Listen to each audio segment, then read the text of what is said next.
menuliskan soal esai. Iya, berarti aku ketika mau menulis kayak opini itu bisa juga dijadikan esai berarti. Itu capek aja sih, maksudnya kuliah cuman sehari sekali, kadang 2 kali, jauh-jauh dari Sumenep ke sini, masa cuman mau tidur doang. Kayaknya aku harus punya karya nih gitu.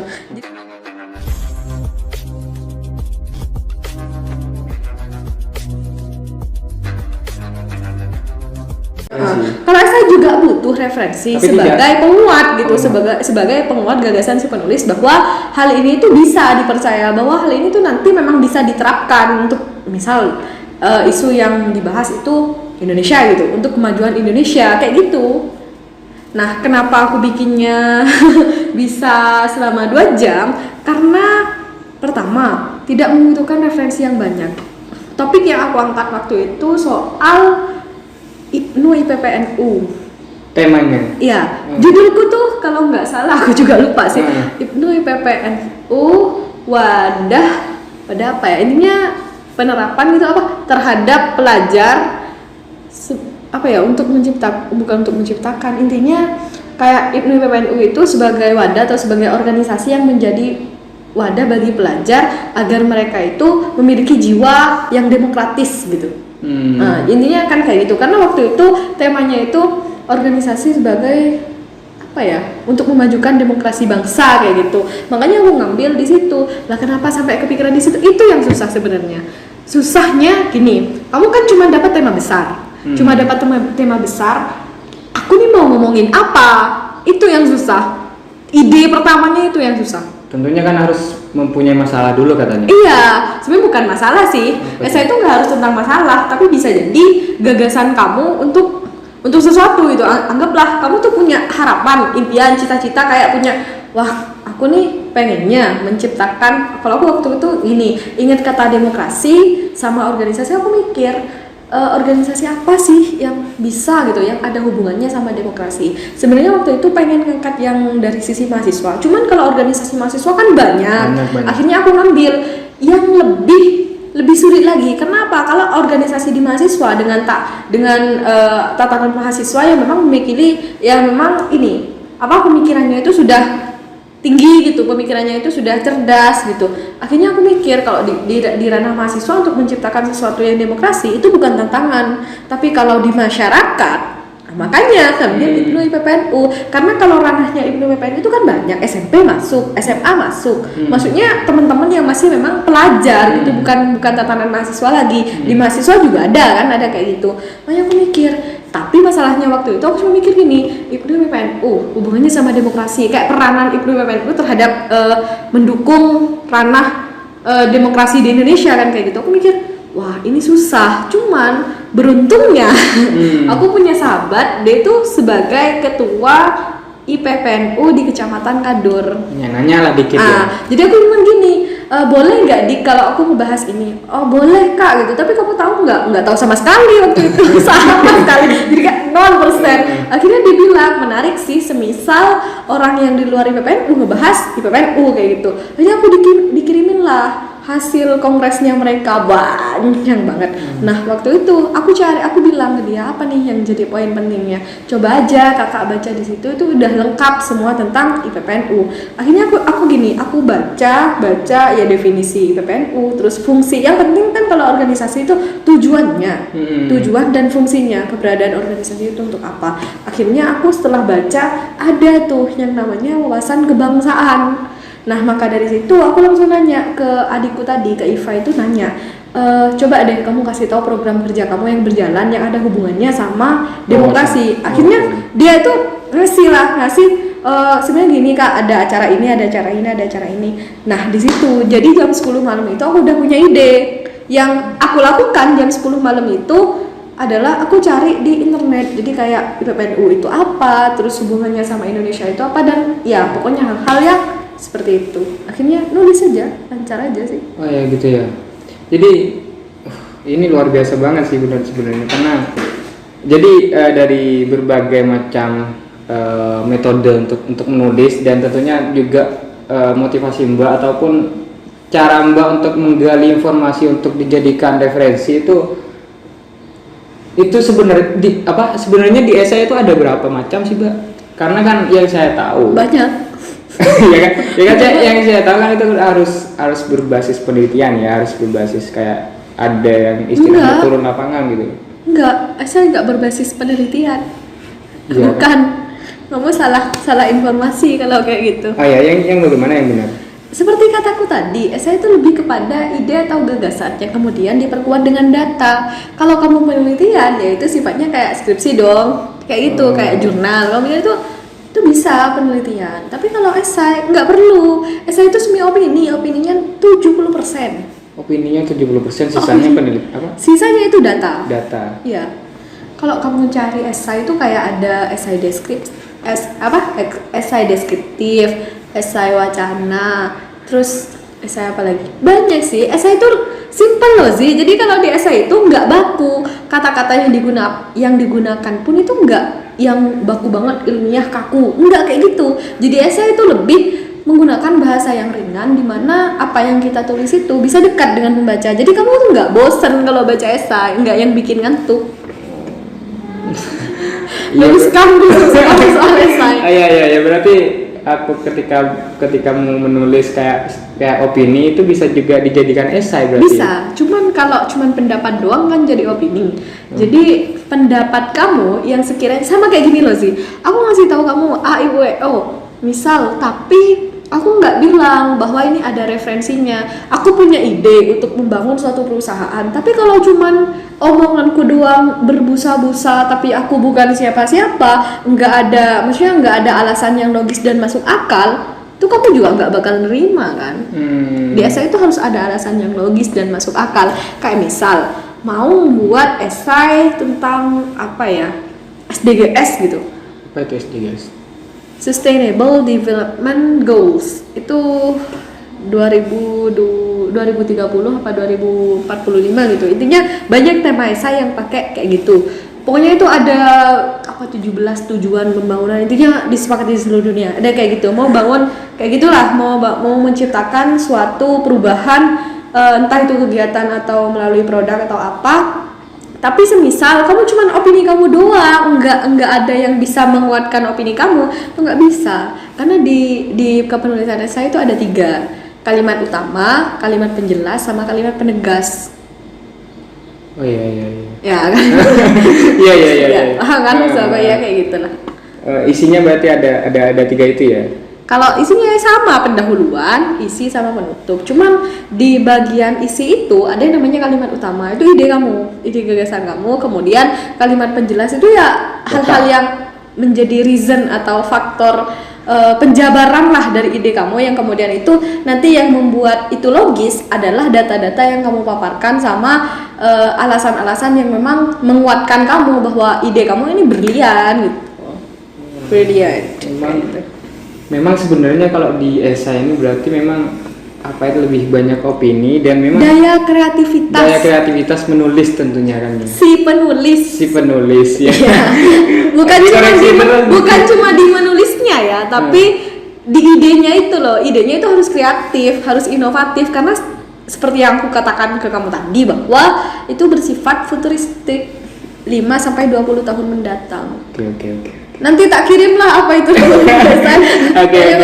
Ya karena saya juga belajar nih ya. Ya perlu banget. Nanti kirim ya, Mbak ya.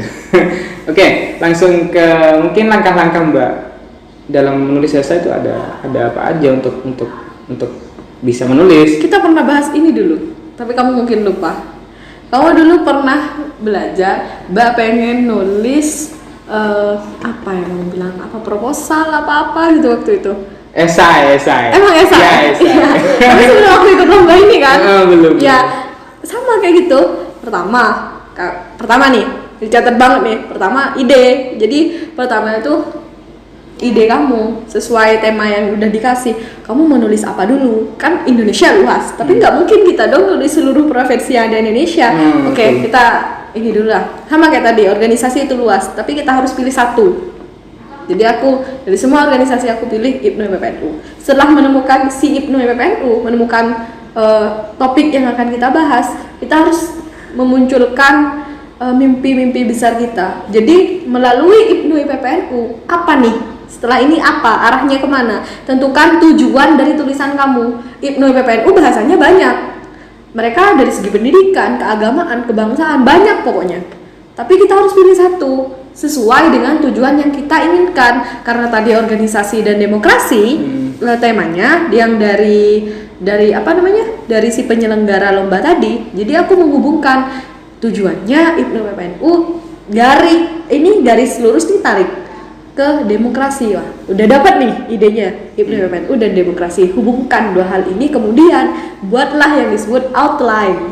Pernah karena aku bilang ke kamu kemarin coret-coret gitu. Iya, coret-coret. Jadi outline pembahasan itu disitulah mulai menyusun. Apa nih yang pertama akan kita bahas? Oke, di pengantar. Yang pertama kita akan membahas tentang Indonesia dulu. Yang dasar-dasar dulu. Ya, yang ini lebih kepada pernyataan umum, sesuatu yang lebih general gitu, kayak apa ya, bisa dibilang statement-statementnya boleh secara teoritis atau apa, kayak penjabaran deskriptif tuh boleh. Karena apa? Karena kalau membahas demokrasi kan yang mau kita bahas negara kita sendiri. Jadi waktu itu aku nulis duluan tuh Indonesia. Nah, Indonesia begini-begini, dihubungkanlah Indonesia sebagai negara yang demokratif gitu. Lah, masuklah unsur-unsur demokrasi dari apa? Salah satunya ternyata dari organisasi masyarakat. Aku kebilnya organisasi masyarakat. Organisasi masyarakat kan banyak. Ada Muhammadiyah. Nah, ini kan ada Nahdlatul Ulama juga. Lah, muncullah si IPNU PPNU sebagai turunan dari Nahdlatul Ulama kayak gitu. Lah baru habis itu di bagian isi udah ngebahas keberadaan si IPNU dari PPNU. Mereka ini sebenarnya organisasi yang seperti apa? Kemudian ranahnya, geraknya mereka tuh di mana? Akhirnya ngebahas itu, lanjut ke yang lebih spesifik lagi, bahwa ternyata sebagai salah satu kegiatan atau salah satu tujuan organisasi ini adalah di wawasan kebangsaan tadi dijelaskan dan dihubungkan dengan kata demokrasi kayak gitu. Di terakhir itu kita harus membuat sebuah pernyataan di paragraf yang kita tulis untuk meyakinkan pembaca. Ini tuh penegasan bahwa yang saya tulis dari awal sampai akhir tadi ini bisa loh, ini bisa diterapkan, ini meyakinkan loh, ini menjanjikan kayak gitu. Iya, ada rambunya. Jadi nanti pas kamu nulis, kamu nggak kesana kemari gitu, nggak keluar dari pembahasan. Jadi yang pertama adalah ide dan selebihnya adalah gagasan kita, kayak juga mencantumkan harapan-harapan kita ya. Iya, tapi jangan saya berharap, bukan berharap. Iya, enggak gitu juga kan. Iya, tapi harapannya bukan ditulis seperti harapan sih, lebih ditulis seperti rencana. Rencana untuk apa yang sedang kita tulis gitu kan, apa yang sedang kita teliti. Rencana terhadap apa yang kita teliti, bahwa hal itu memang bisa untuk diterapkan, itu bisa bermanfaat. Cuman gini ya sih ya, pesan aja ya, kalau menulis apapun itu, entah itu menulis esai atau kena kita ya berita atau apapun lah, menulis itu satu sih yang paling jadi tujuan biar kamu tuh nulisnya enggak kemana-mana. Pikir soal kebermanfaatan. Jadi setelah tulisan itu ditulis harus bisa bermanfaat nih kepada orang lain ini. Kayak gitu. Harus punya manfaat. Jadi semisal kayak tadi IPNU PPNU, apa sih manfaatnya? Semoga dengan organisasi ini, dengan program-program yang dicanangkan, dengan ide-ide yang aku tuangkan di tulisan itu, bahwa kedepannya memang bisa mengantarkan pelajar untuk memiliki sifat yang yang demokrasi gitu, yang mementingkan soal demokrasi. Jadi mereka tuh enggak lagi acuh soal negara ini kayak gitu. Karena banyak banget kan, apalagi di desa, tantangannya itu untuk memiliki sifat yang seperti itu beneran sulit, karena banyak juga orang yang golput soal money politik kan, kayak gitu kan, banyak orang di desa, orang-orang awam. Iya, jadi kayak ya nggak terlalu peduli banget gitu soal hal-hal yang seperti itu, tapi itu kan penting. Nggak ada negara tanpa desa-desa. Makanya kebermanfaatan, faktor X-nya itu kebermanfaatan. Makanya tadi aku bilang, kalau kamu udah menemukan satu topik yang ingin kamu bahas, kamu cari tujuannya. Setelah menulis ini tuh mau kemana gitu. Dengan tujuannya adanya topik ini dan tulisan ini itu apa? Itulah masukkan unsur kebermanfaatan. Ini bermanfaatnya dari sisi mana? Jadi tulis di situ. Iya, jadi selain kita mendeskripsikan pembahasan kita yang dari awal mungkin apa nih yang disebut bunga misalnya ya, dari itu juga tujuan bunga ini untuk manusia atau apa gitu. Iya, jadi si bunga ini misal, jadi dia nggak cuma seonggok bunga yang ada di sini, nggak ngapa-ngapain, tapi bisa memperindah sekitar, entah itu memberikan manfaat yang baik untuk oksigen, ya kayak gitulah. Jadi keberadaan kita aja nggak usah jauh ke bunga, keberadaan Ozzy di sini, keberadaan saya di sini itu ngapain? Ya makanya. Apa cuma makan dan tidur saja? Enggak kayak gitu. Iya kan? Khairun nas amfauhum Ini kan linnas. kalau berbicara kebermanfaatan, bagaimana kita baiklah untuk orang lain gitu kan. Ya kayak gitu. Jadi ya dari berbagai macam hal yang sudah disampaikan untuk dari metode, dari apa yang perlu kita persiapkan. Bagaimana sih untuk bisa Mbak sampaikan kepada teman-teman mahasiswa ataupun teman-teman penonton untuk bagaimana sih untuk menjadi seorang penulis esai yang baik ataupun apa untuk pesan terakhir dari Oh, enggak mau pesan terakhir. Iya, pesan terakhir dari video ini maksudnya. Bukan pesan hidup ya. Oke. Klasik membaca. Klasik Membaca. Gini lah ya. Orang yang suka baca sama orang yang nggak suka baca itu beda banget. Dari segi tulisan, dari cara dia berbicara, itu beda banget. Karena untuk menggunakan bahasa yang baik, tuturan yang baik, itu kita butuh pembendaharaan kata yang cukup. Dan kalau tidak mumpuni di sana, ya nggak bisa. Pasti tulisannya kayak Slebel. Ya itulah, terserah kamu mau mengistilahkan apa. Iya, Cuman iya. ya poor reading habit itu nggak baik. Ngerti? Poor reading habit itu kebiasaan minim kebiasaan membaca gitu. Kebiasaan kemiskinan. Poor itu kan miskin, so. Jadi sedikit Miskin. ya. Miskin kosakata lah kayak gitu nggak baik. Jadi kalau teman-teman pengen nih buat belajar nulis esai, nah abisnya fun fact ya, abisnya juara itu banyak lah chat masuk, Mbak Indah mau belajar nulis, mau belajar. Aku bilang gini, belajar baca dulu ya sayang.